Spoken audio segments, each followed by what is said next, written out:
Hi. Hello. My question is for Joanne.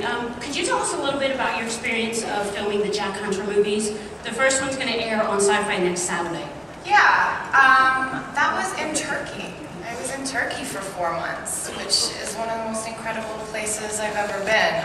Istanbul's the only city that spans 2 continents, east and west, and you see this really, it's amazing. I can't really, it's life-changing. I can't. Dysentery? I did. They had to put, yeah, let's move on. I can't even. Yes, dysentery. I mean, talk about, Joanne walks in, and this is my saying for every time whenever I see Joanne when we're not on set, she walks up and she's about this much taller than I am, and I just go, let the emasculation begin! Because she is taller and hot, and her legs are like 9 feet long. God love your parents. Hey, Eddie, don't feel bad. Everybody's taller than me. Not me. Yes, trust me, you know. Thank you. Thank you. Hi. First off, everyone on the table, brilliant, love you, wonderful, amazing. Thank you. Now, the writers, this question is actually more for you guys. One of the draws of Warehouse 13 are these, these artifacts. Not only, having a base in history, but also very plausible science. And the show appeals to a huge spectrum of geekdom. So I guess I'm wondering, who is awesome enough to research the plausible science and history behind these amazing artifacts? Put your hands up, ladies and gentlemen. Put your hands up, please. Who is the awesome science geek in the room? Well, actually, we're all pretty awesome science geeks. I mean, one of the things we try to do is whenever we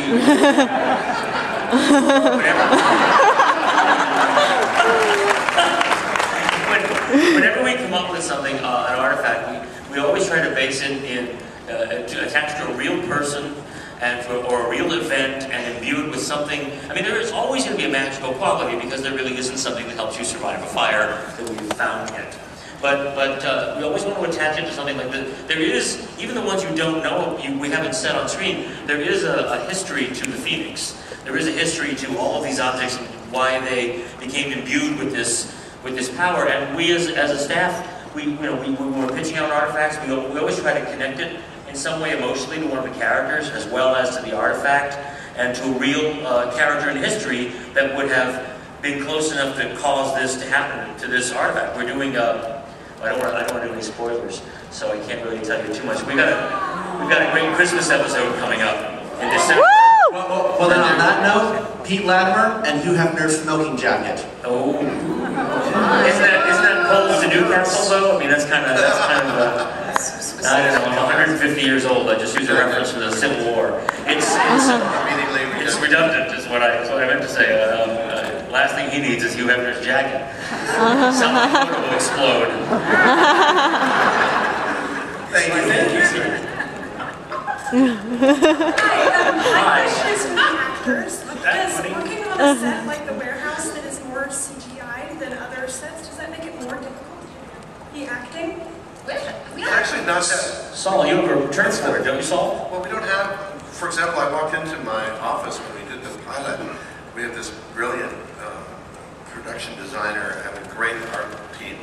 And this office, I mean, you've seen it on the show. Being in it, actually being in it is extraordinary. It's like no acting required once you're there. It's there's no CGI. It's all beautifully made. We call it, whenever we act with green screen, we call it schmacking. As in acting, schmacking. And Eddie's the best at it. He really is. And I've been given the honorary award of being really good at facting. Which is having to do exposition and it's seemingly entertaining. The thing is that we don't have a lot of green screen all the time. It's at the end of our season. The extra episodes. Yeah. That was a lot of green screen. Yeah, we did have. There are scenes. There are scenes where we do it, and we have fun. We kid ourselves about it. We just have to have really open. We have to go back to the imaginations that we used as kids. Oh look, there's a tiny robotic spider coming and shooting fire at you. And that's it. Episode 5. The truth is that actors now have to, develop these skills in a way that they never did before, including having dots all over you, where they create other creatures based on your looks, and working with things that are just not there is becoming very commonplace in television and film.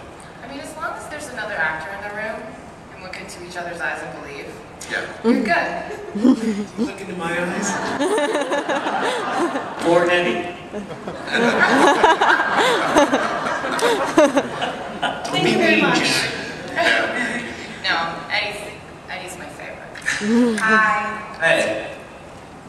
I just wanted to ask you guys how scary it is when you're working with Cece on set. Terrifying. Does she look scared? No, so Nice. that's what, but It's she just is. acting, man. She scares the hell out of all of us.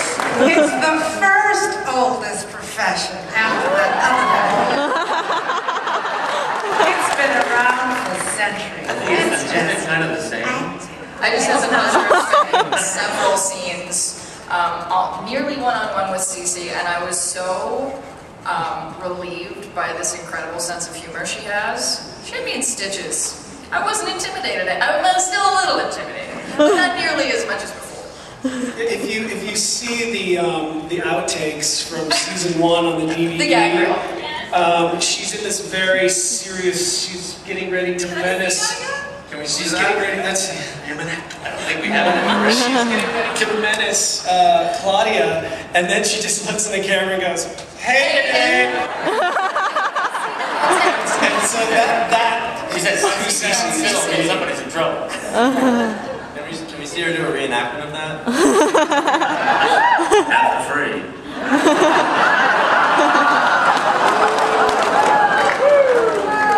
Buy the DVD box set. You can watch it over and over.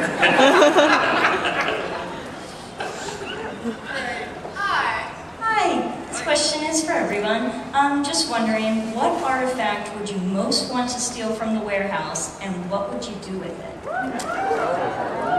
I'll take this one. I really, really, really want to take home Edgar Allan Poe's pen. Because, as you guys saw, whatever you write actually manifests. And I've said this in probably 20 interviews, but I would write my multi-million-dollar movie contract. I write the deed to the condo I want in Manhattan. I draw a sketch of the perfect boyfriend. And then I wish for 1,000 wishes. Just a $10 million movie contract? I said multi. Oh, multi. Okay. Smarter than that. I guess mine would be, I've been saying it's Janis Joplin's backstage pass from Woodstock. And whoever holds the backstage pass can go to any concert that's ever been. Like, so I could go back and see Black Sabbath and Led Zeppelin and the Doors and all the bands that we're listening to and never had an opportunity to see. And the downside is, as you know, like, the more you use an artifact, the more it affects you in a negative way. So, because it's Janis Joplin's backstage pass, at every concert you go to, at the end you have to chug a bottle of Jack Daniels, so it can be dicey. And then rehab. So, okay. Cool. Can we get the next question? Hello. Hi. What are your favorite jokes on and off the screen? Oh, you can't tell them here. It's true, they're extremely inappropriate. There was one time where there was a brand new Farnsworth that, I was giving Claudia. Oh, that's the way it goes. That's the way it goes. So there was a brand new Farnsworth. Claudia's rock and roll Farnsworth. And it was so beautiful. And I was going to present it to Claudia, and it was such an extraordinary prop. And it was sitting there, and Eddie, as usual, fidgeting with it. And there were these beautiful, delicate little wires that were on it. And just before action, he just pulled it out. And I just turned to him and I said, "You stupid, stupid asshole."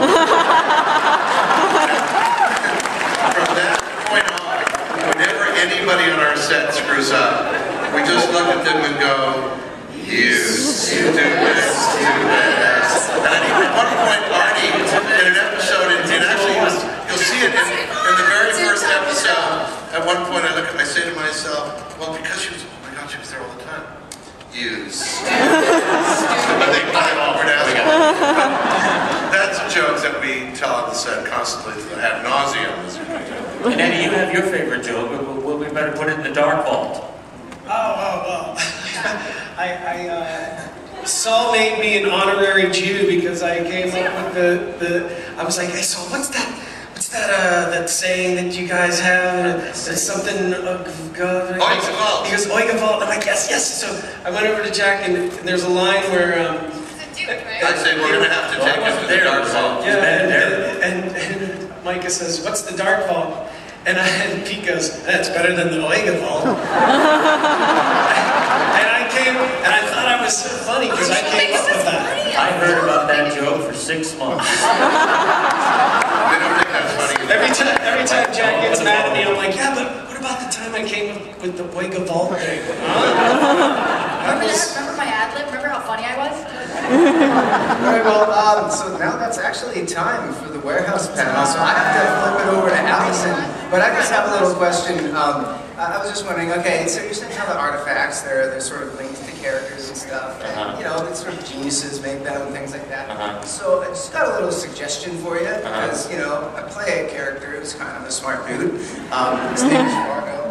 I just have something there that, I don't know, maybe an artifact for the warehouse.